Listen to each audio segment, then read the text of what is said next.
بسم اللہ الرحمن الرحیم۔ ناظرین محترم السلام علیکم ورحمۃ اللہ وبرکاتہ۔ ناظرین محترم، آج ہم سماعت فرمائیں گے پسند کی شادی کے حوالے سے۔ بعض لوگ یہ معلوم کرتے ہیں کیا پسند کی شادی کرنا جائز ہے یا ناجائز ہے؟ تو یاد رکھیں، مذہب اسلام میں، شریعت مطہرہ میں، ہمارے دین اسلام میں پسند کی شادی کرنا یعنی اپنی پسند سے شادی کرنا شرعاً جائز ہے۔ جیسے بعض دفعہ ایسا ہوتا ہے چچا کی، ماموں کی، خالہ کی بیٹی پسند آ گئی تو اس کو نکاح کا پیغام دے دیا، اس طرح پسند کر کے شادی کی تو شرعاً یہ جائز ہے۔ لیکن اس کا دوسرا معنی کہ پسند کر کے شادی کرنا، مثلاً بعض دفعہ ایسا ہوتا ہے کوئی لڑکی پسند آئی، اس سے دوستی کر لی اور اسے بعض دفعہ میسیجز پر بات کرنا، کال پر بات کرنا، یا بعض دفعہ بہت سارے لوگ اس سے بھی آگے بڑھ جاتے ہیں ساتھ گھومنے پھرنے جانا۔ تو اب یہ نکاح سے پہلے اس طرح ساتھ گھومنے پھرنے جانا، بات چیت کرنا، کلام کرنا، ایک دوسرے کو دیکھنا، یہ شرعاً جائز نہیں ہوتا۔ تو مذہب اسلام میں یہ ہے کہ اگر آپ کو کوئی لڑکی پسند آئی یا کسی لڑکی کو لڑکا پسند آیا، اب وہ اپنی پسند سے اس طرح شادی کرے تو یہ پسند کی شادی کرنا جائز ہوتا ہے۔ لیکن اس کا مطلب یہ نہیں ہوتا آپ کو کوئی لڑکی پسند آئی یا کسی لڑکی کو لڑکا پسند آیا، وہ آپس میں دوستی کر لیں اور میسیجز پر بات کریں، کال پر بات کریں، یا اسی طرح گھومنے پھرنے ساتھ اس طرح جا رہے ہیں، نکاح نہیں ہوا ان کا، تو لہذا شرعی اعتبار سے یہ جائز نہیں ہے، یہ حرام ہے، یہ گناہ ہے، اللہ اور اس کے رسول کو ناراض کرنے والا کام ہے۔ ہمارے معاشرے میں اس طرح کے معاملات بڑھتے چلے جا رہے ہیں۔ اگر کسی لڑکے اور لڑکی کی منگنی ہو جائے، وہ آپس میں بات کرنا شروع کر دیتے ہیں، یا بعض دفعہ دیکھ بھال ہی کر رہے ہوتے ہیں، ابھی رشتہ چل ہی رہا ہوتا ہے، وہ بات چیت کرنا شروع کر دیتے ہیں۔ تو یاد رکھیں، منگیتر سے اس طرح بات چیت کرنا یا اپنی کزن سے اس طرح بات چیت کرنا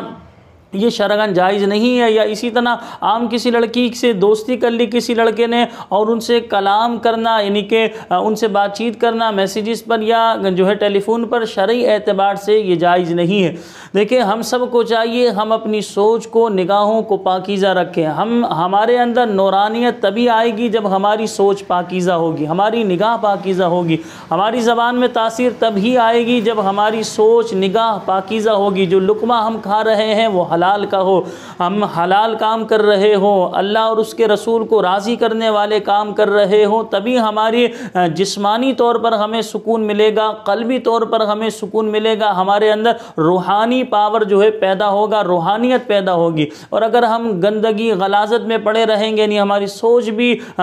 گندگی میں ڈوبی ہوئی ہوگی، ہماری نگاہ بھی گندگی میں ہو، اسی طرح گندے کام کرنے میں بندہ مبتلا ہو، تو ہرگز کبھی بھی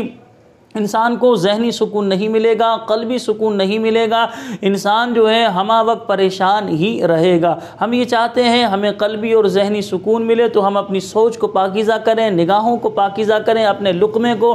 پاکیزہ کریں۔ ہمارے پیٹ کے اندر جانے والا لقمہ حلال کا ہونا چاہیے، ہماری نگاہ پاکیزہ ہونا چاہیے، دل، نگاہ اور سوچ ہماری پاکیزہ ہونا چاہیے۔ اچھا، یہاں ضمناً میں آپ کو اس حوالے سے بھی بتاؤں،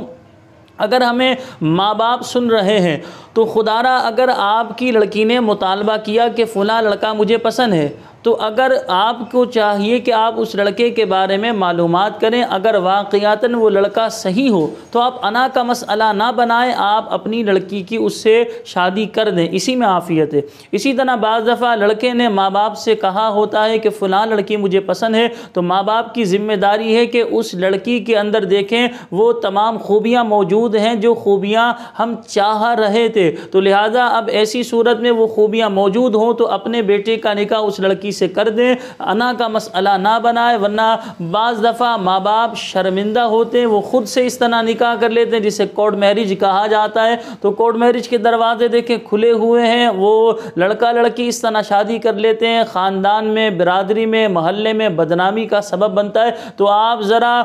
ایسے موقع پر سمجھداری کا مظاہرہ کریں۔ اگر آپ کی بیٹی کوئی مطالبہ کرتی ہے، بیٹا کوئی مطالبہ کرتا ہے، کوئی فرمائش کرتا ہے، کوئی بات ہمیں بیان کرتا ہے، تو لہذا ہمیں سوچنا چاہیے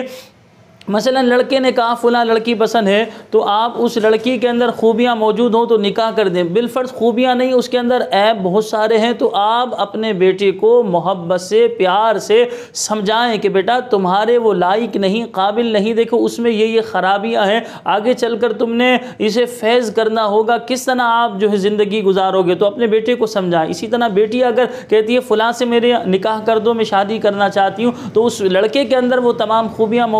موجود ہیں جیسا آپ چاہ رہے تھے، تو لہذا آپ اپنی بچی کا نکاح کر دیں۔ اگر وہ خوبیاں اس لڑکے میں موجود نہیں تو بچی کو محبت سے پیار سے اطمینان کے ساتھ سمجھائیں کہ بیٹا یہ تمہارے قابل نہیں، یہ لڑکا تمہارے لائق نہیں، تو اس میں یہ خرابیاں ہیں، تمہاری زندگی اس کے ساتھ نہیں گزر سکتی، تم آگے چل کر آزمائش میں مبتلا ہوگی۔ تو اس طرح پیرنٹس کو چاہیے اپنے بچوں کو سمجھائیں۔ اپنے بچے اگر کوئی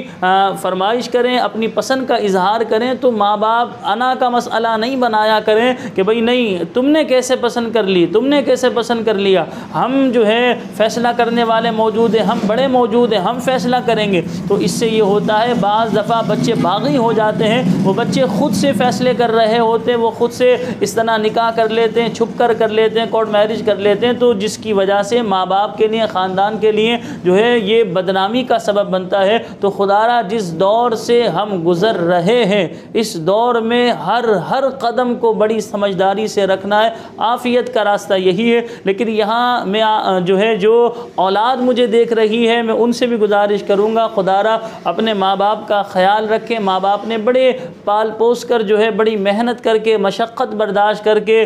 بڑی جو ہے محنتوں سے پالا ہے، تو ماں باپ کی فرمائش کو، ماں باپ کی چاہت کو، تمنا کو، آرزو کو بھی ہمیں مد نظر رکھنا چاہیے۔ خود سے ہم فیصلے نہ کریں، ماں باپ نے زندگی گزاری ہے، انہیں ہم سے زیادہ معلوم ہے کہ یہ ہمارے لیے مناسب ہے یا نہیں، یہ چیز ہمارے لیے بہتر ہے یا نہیں۔ ماں باپ ہم سے زیادہ تجربے کار ہیں، ان کی زندگی ہم سے زیادہ گزر گئی ہے، تو لہٰذا ان کی جو ہے بات کو بھی مد نظر رکھنا چاہیے۔ بہرحال اعتدال والا معاملہ کریں گے، عافیت اسی میں ہے۔ اگر آپ انا کا مسئلہ بیان کریں گے تو اس میں جو ہے بدنامی کا سبب ہو سکتا ہے۔ اللہ کریم کی بارگاہ میں دعا ہے کہ اللہ رب العالمین ہم سب کی اولاد کو ہمارا مطیع و فرما بردار بنائے، ہمیں اپنی اولاد کی صحیح تربیت کرنے کی توفیق عطا فرمائے۔ مجھے اپنی دعاؤں میں یاد رکھیے گا۔ السلام علیکم ورحمۃ اللہ وبرکاتہ۔